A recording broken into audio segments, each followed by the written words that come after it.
정치권의 관심 뉴스 진하게 우려낸 정치 입담 보야 경옥고 시간에 풀어봅니다. 정호김 전 의원, 신경민 전 의원 두 분 모셨습니다. 어서 오십시오. 어서 오십시오. 안녕하세요. 네, 우리 신현님 곧불에 걸리셔갖고. 네, 지난 주말에 아유, 세게 알았습니다. 지금은 나아가는 중이신가 봐요. 네, 나아지고 있는 중입니다. 다행입니다. 그래도 저희 방송 잊지 않고 찾아주셔서 고맙습니다. 네. 자, 총선 200여일 만에 국민의힘 총선 백서가 이제 어제 공개됐습니다. 총선 참패 요인으로 이제 당정 관계, 2조 심판론 등 여러 가지가 기재가 됐는데 전반적으로 어떻게 평가하시는지 정 의원님부터 한번 듣겠습니다. 총선이 끝나면은 그 백서가 나오는 거는 맞는 거예요. 네. 근데 200일 만에 나왔잖아요. 그렇죠. 근데 네. 사실 총선이 무승부도 아니고 대패한 총선이었지 않습니까? 네. 그럼에도 불구하고 참패 요인이 당정 관계다. 그럼 당정 관계가 이렇게 삐딱거릴 수밖에 없었던 근본 원인이 무엇인가에 대해서는 네. 그렇게 명확한 진단을 내놓지 못했잖아요. 그런 점에서 국민의힘의 현실이 그대로 그 노출된 총선 백서였다 이렇게 생각해요. 정말 통렬한 반성이 있었는가. 네. 그러려면 좀 아픈 얘기 쓴소리를 해야 되는데 쓴소리에 대해서 여전히 내부 총질이라고 생각하는 문화와 관념이 있는 것 같아요. 네. 그렇게 되면 해법을 찾기가 힘들죠. 네.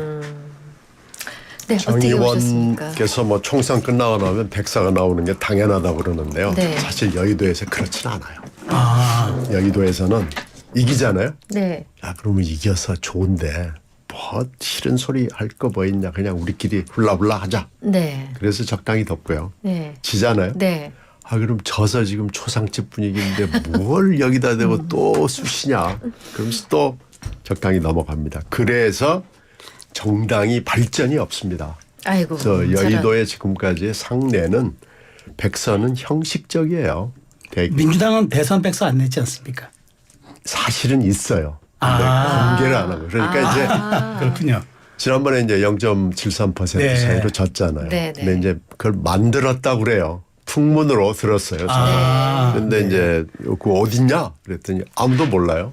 그러니까 아는 사람이 매치 외부에다 용역을 줘가지고 만들어 놓고 네. 그냥 덮어버린 겁니다. 여기 이렇습니다. 네. 백서를 만들면 적당히 만들거나 아니면 안 만들거나 만들어 놓고 덮어버리거나 이게 여의도의 그 사이에 상례였어요. 네. 근데 이제 이번 경우에는 대패를 한 거 아니에요?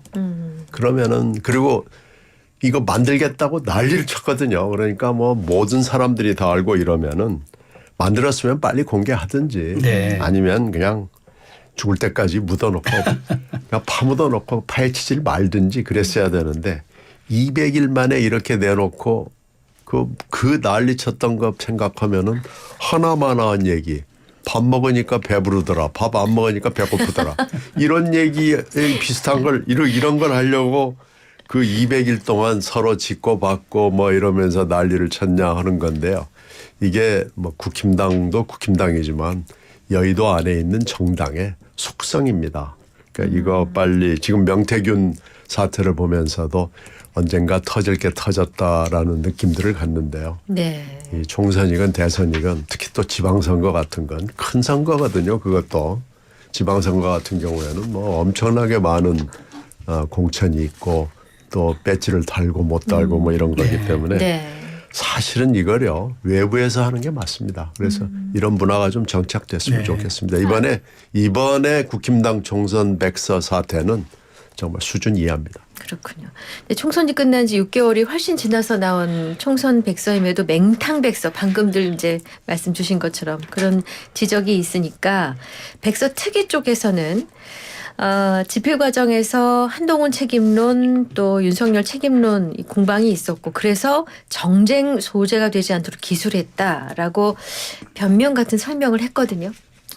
정쟁 소재가 되지 않도록 기술했다라는 거는요. 그렇게 쓰고 해석은 뭐냐면은 이쪽 저쪽 눈치 보면서 썼다라는 네. 얘기예요. 그리고 애초에 백서를 쓰게 된 동기가 뭐예요? 그 당시에 한동훈이라는 정치인이 당대표로 나오느냐 안 나오느냐 하는 과정에서 총선 네. 백서를 맞아요. 하겠다고 네. 해갖고 시작된 거예요. 사실은 한동훈 공격령이었을 가능성이 매우 커요. 그랬는데 대표가 됐잖아요. 그 와중에. 네. 그리고 그런 백서의 의도에 대해서 이미 사람들이 나오기도 전에 비판하지 않았습니까? 그러다 보니까는 정쟁 소재가 되지 않도록이라고 표현은 했지만 결국 한동훈 대표 체제 하에서 그렇다고 윤석열 대통령이 이것저것 잘못했어요라고 쓸 용기도 없었던 거예요. 그러다 보니까 그런 백서가 나온 것이고요. 사실 그 백서와 관련해서 굳이 백서를 쓰지 않아도 패배의 원인이 무엇인가는 이미 언론 보도에도 다 나왔고 굳이 언론 보도를 보지 않아도 다 알아요. 그럼에도 불구하고 200일 만에 내면서 뭐 마음고생이 심했고 뭐 그 백서위원장 그런 소리 네. 하는데 마음고생이 심해서 나온 백서가 그 정도면은 정말 안 내는 이만도 못한 형식적으로 이제 네. 백서 냈습니다 하고 싶은 마음이었겠죠. 그래서 백서에 대해서 그렇게 이슈가 되지 않을 뿐만 아니라 큰 의미를 부여하지 않는 분위기더라고요. 네. 네. 근데 조금 미묘한 게 백서가 총선 실패 요인 첫 번째로 언급한 건 이제 당정 갈등이라고 딱 큰 틀에서 못을 박아놓고 반면 이슈별로 총선 영향을 어디서 끼쳤느냐 이런 걸 보고 여론조사를 한 것은 1위가 이종섭 황상무 건, 2위가 대파 논란, 3위 김건희 여사 관련한 이제 내용 꼽았어요. 근데 큰 틀에서는 당정 갈등인데 실제로 보면은 약간 대통령실 책임으로 보여질 수 있는 약간 괴리가 있습니다. 여론조사 1, 2, 3위는 그냥 고개는 끄덕여져요. 이건 이렇게 될 것 같다는 건데요. 그러면은 분석을 제대로 해야죠. 당정 갈등이 아닙니다. 저도 그때는 소수당이긴 하지만은 새로운 미래 때문에 전국을 유세를 돌아다니면서 사람들을 많이 만났거든요. 네. 그런데 민주당의 이재명 대표가 공천을 엉망으로 했다는 걸 다 인정해요. 비명행사였잖아요. 네. 공천의 대원칙이 비명행사였으니까요. 그러니까 멀쩡한 사람들이 그냥 공천을 못 받고 민주당의 엉뚱한 사람들이 간판을 달고 나가는 이런 상황에서도 유권자들의 생각은 딱 하나예요. 지금은 윤석열 정권을 심판해야 될 때다. 딱 이거 하나입니다. 그러니까 민주당이 좋고 나쁘고를 따질 겨를이 없다. 이건 무조건 심판이다. 그렇기 때문에 2조 심판론이 아니고 윤석열 정권 심판을 위해서 야권은 총단결해서 같이 나가자.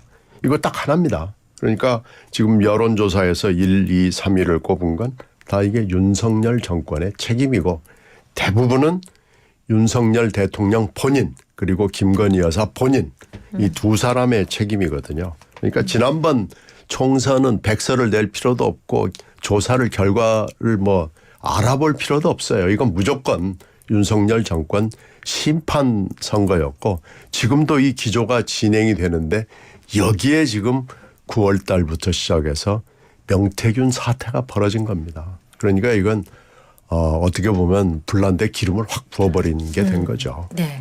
자, 이런 가운데 한 대표가 내일 취임 100일을 맞는데 당정 갈등만 부각되고 성과는 없다는 지적이 있습니다. 여기에 대해서 어떤 말씀 주실지. 한동훈 대표의 딜레마가 무엇인지는 제가 개인적으로 충분히 이해는 되는데요. 오늘은 그 애정이 담긴 비판을 좀 하자면은 본인 스스로가 절벽에서 뛰어내릴 결기를 논한 적이 있어요. 현의 살수라는 표현을 썼습니다. 그랬는데 실제로 그러면 절벽에서 지금 뛰어내릴 준비가 되어 있느냐. 그래 보이지 않나요. 그런데다가 이렇게 정치를 시작한 지 얼마 안 됐지만 사람들은 정치인에 대해서 굉장히 냉소적이고 때로는 조롱을 하면서도 정치인의 진정성을 확인하려고 하는 욕구가 있어요. 네. 그런데 한동훈 대표를 보면은 스타일리스트 같다는 느낌을 받는다고나 할까? 그러니까 뭔가 이렇게 그 언론 플레이라든지 이건 제가 이제 분명히 말씀드렸어요. 애정이 담긴 네. 비판이라고. 네. 그래서 뭔가 이렇게 자기의 어떤 그 진심에서 우러나오는 그런 행보가 좀 필요하지 않을까 이런 생각이 들고요. 그러기 위해서는 지금 당내나 또는 당 바깥의 보수 또는 우파 진영의 지지자들로 하여금 그 관망하고 있는 사람들 있잖아요. 네. 그 사람들을 견인할 수 있는 어떤 그런 그 매력이 있어야 되는데 지금 보면 지지도를 보면은 윤석열 대통령하고 경향이 같이 가요. 그러니까는 윤석열 대통령이 지지도가 떨어지면 국민의힘도 떨어지고 한동훈 대표도 떨어진다는 거죠. 근데 한동훈 대표가 당내로부터 지지를 확 끌어당기기 위해서는 여론의 지지가 높아야 되는데 그게 잘 따라주지 않는 거는 바로 절벽에서 뛰어내릴 것 같은 결기를 아직 확인하지 못했기 말만 그렇게 때문이라고 해놓고. 저는 생각을 해요. 그리고 이제 대통령하고 차별화를 강조하잖아요. 그러면은 지지자들이 좀 당혹해하는 것 같아요. 왜냐하면은 어떻게 보면 태생적으로 한 몸인데 그리고 그 한동훈 대표를 뽑을 때는 그래도 권력을 가진 윤석열 대통령이 최소한 한동훈 대표의 얘기는 들을 줄 알았는데 그 말도 안 듣잖아요. 그러니까 차별화로 간다 그러는데 다른 사람이 차별화를 하는 것보다 한동훈 대표가 하는 거에 대해서 굉장히 낯설어하고 당혹해 하잖아요. 네. 그리고 그 틈을 지금 야당이 이용하는 거예요. 네. 그러니까 윤석열 대통령에 대해서는 탄핵의 프레임을 씌우려고 그러고 한동훈 대표만 응원해요. 요새 야권에서 조국 네. 대표도 그거 왜 그런 줄 아세요?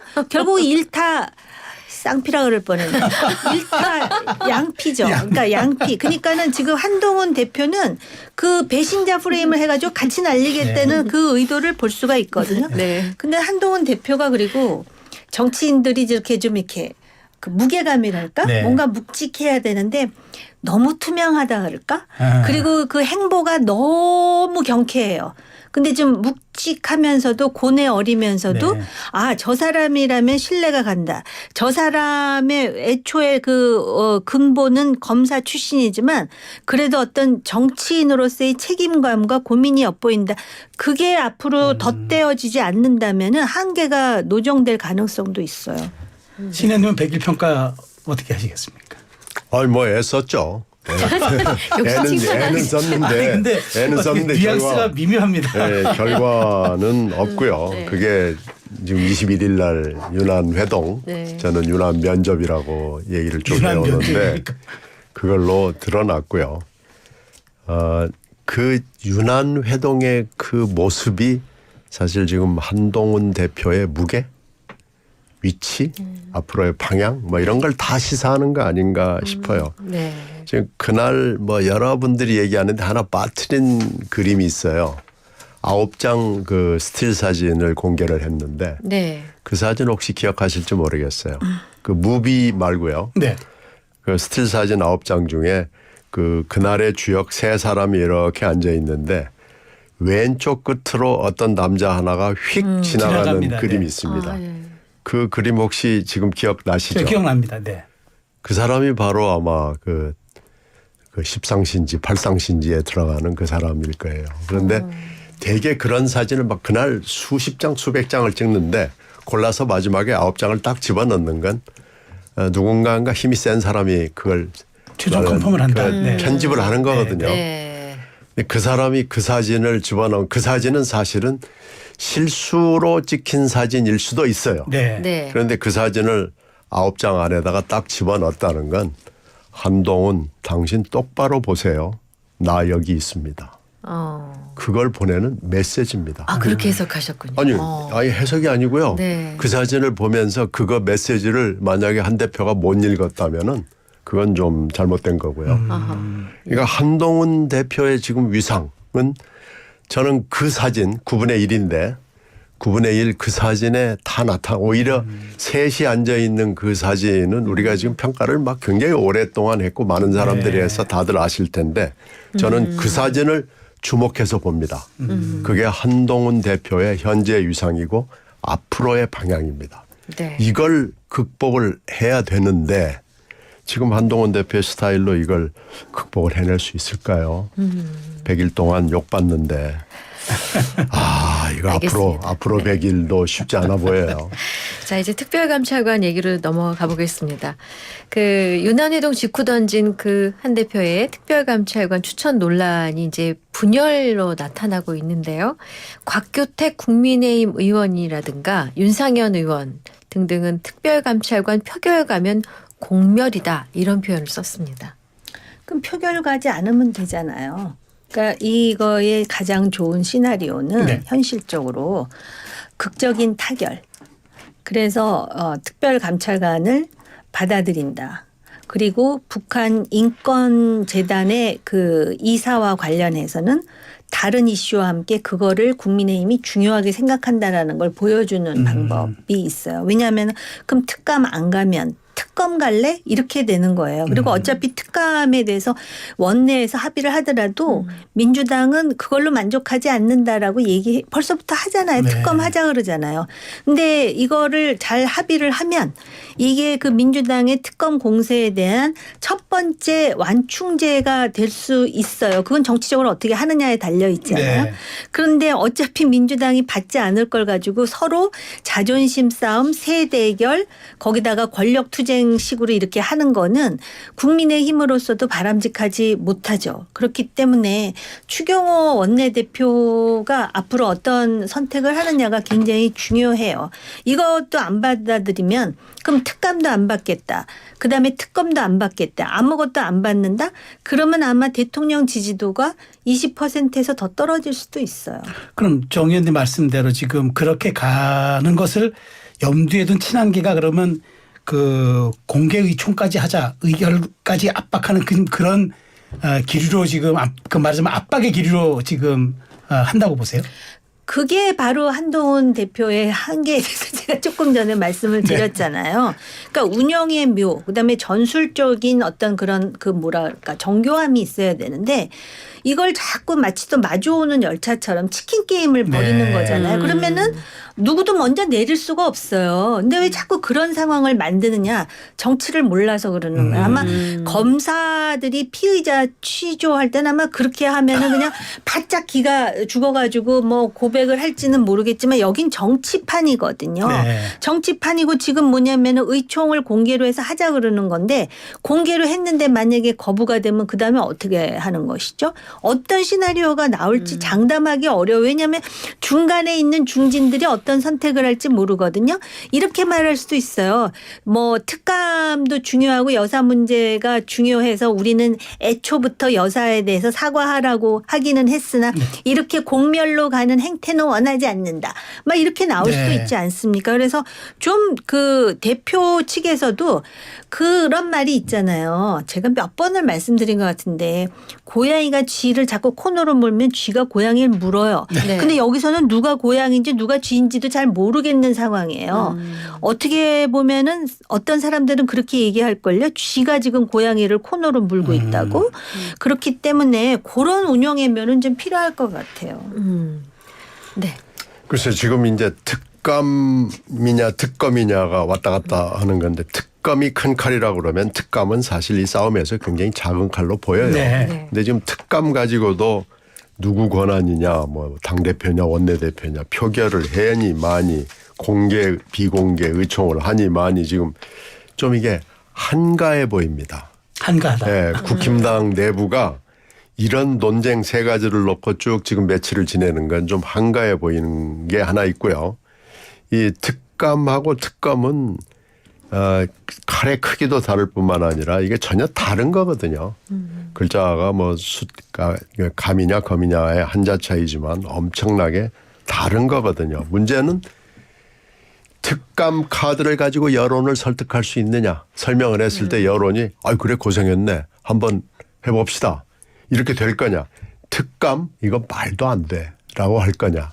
이건 지금 두고 봐야 하지만 저는 특감 가지고는 특검하고는 아마 비교가 안 될 겁니다. 그래서 결국은 특검으로 가는 건데 그나마 특감이라도 해야 특검을 가지고 뭐 가타부타 얘기를 할 수 있는 그런 상황이 되는 거 아니냐라고 얘기하는 건 그건 뭐 그럴듯해 보이긴 해요. 그런데 네. 싸움의 시작일 뿐이지 결국 아주 작은 첫 단계일 뿐이지 결국 이 싸움은 특검에서 결판이 날 겁니다.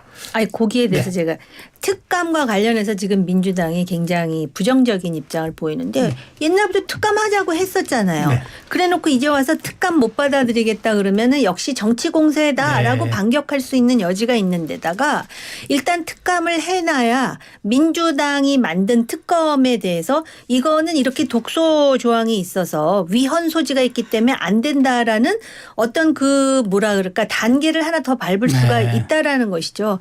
그런 차원에서 특감을 했으면 하는 것이 아마 한동훈계의 입장인 것 같고요.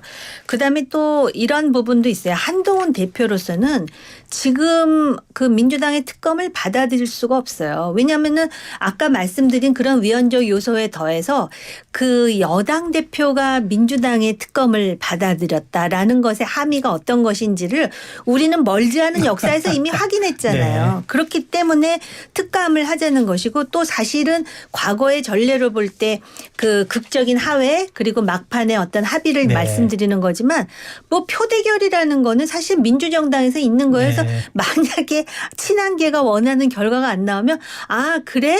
그러면은 특감을 의총에서 반대했으니까 못 간다 그러고 한동훈 대표 그냥 그 자리에 있으면 돼요. 그러니까 이거를 큰 그림으로 보고 생각할 수 있는 거죠. 그러니까는 시간으로 볼 때 한동훈 대표가 그렇게 불리한 것 같지는 않아요. 그렇죠. 정의님 말씀 들어보면은 어쨌든 지금 그 한동훈 대표는 추경호 원내대표가 약간 좀 키를 쥐고 있는 것 같아요. 근데 네. 추 원내대표의 성향상 약간 온건하니까 아마 좀 조율을 거쳐가지고 한 대표와 결론을 낼 가능성이 있다라는 이제 전망이 나오는데 이른바 그러면 추한 단판이 그러니까 한추 단판이든 추한 단판이든 그게 조금 여기에 대한 출구 전략이 될 걸로 보십니까? 이것도 저 개인 생각인데요. 저는 추경호 대표가 온건하다고 보지 않아요. 아 그래요? 그냥 대통령실에 지금 오더를 받고 있는 게 아닌가라는 의심을 지울 수가 없어요. 네.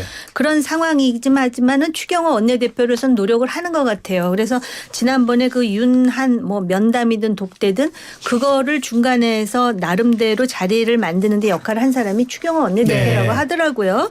그렇다면은 적어도 대통령실에서 추한 단판이 되는 것 같은 모양새를 만들 수 있도록 공간을 주는 게 맞아요. 그게 대통령이 사는 거예요. 그래서 일단 대통령이 그래도 그리고 그 영부인이 특별 감찰관을 받았다라는 식의 어떤 공개적인 그 뭐랄까 공론화를 한번 할 수 있는 단계를 거치는 게 낫지 않느냐라는 거에서 사실은 정치를 안다면 추한 단판이 추한이 주도한 게 아니라 하더라도 네. 추한 단판이 됐다라는 뉴스가 한번 나오는 게 맞는 거죠. 네. 특감이 뭐 엄청나게 큰 칼인 것처럼 포장을 한다는 얘기예요. 그래서 특감이라도 해야 네. 뭐가 좀 말이라도 면이 붙을 수 선다. 있는 거지. 예. 지금 뭐 한추 단판인지 추한 단판인지는 뭐 뒤에 윤이 있는 건 빤하잖아요.